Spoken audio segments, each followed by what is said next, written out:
வணக்கம். நீ காதலிக்கிறாய் என்று நினைக்கிறாய். உண்மையில் உன் மூளைதான் செய்கிறது, இதயம் அல்ல. 90% காதலை கட்டுப்படுத்துவது மூளைதான். Psychology facts. நம்மால் விரும்பப்படும் மனிதருடன் பேசும்போது குரல் தானாக மென்மையாக மாறும். மனம் பாதுகாப்பு உணர்வை பெறுகிறது.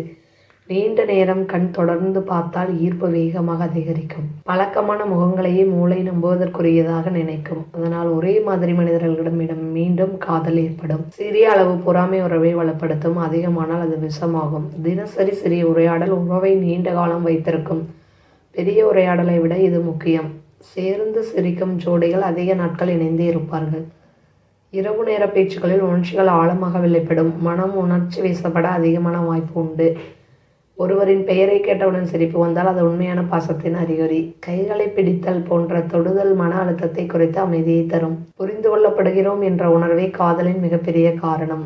காதலை தீர்மானிப்பது இதயம் இல்லை, மனம்தான். காதல் சைக்காலஜி உண்மைகள்.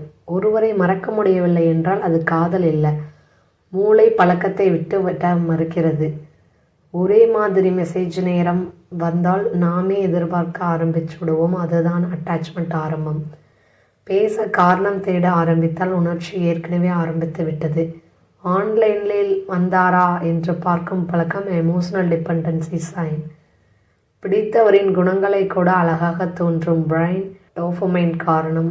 அதிகம் நினைப்பது காதல் காரணமில்லை, கிடைக்காததுதான் காரணம். கவனம் கொடுக்காமல் இருந்தால் அட்ராக்ஷன் அதிகரிக்கும். ஹியூமன் மைண்ட் சேஞ்ச் விரும்பும். ஒருவரிடம் மனதை திறக்கிறோம் என்றால் நம்பிக்கை ஏற்கனவே உருவாகிவிட்டது. நீங்கள் அவரை மிஸ் பண்ணுறீங்கன்னு அவருக்காக இல்லை, அவருடன் இருந்த உணர்வுக்காக.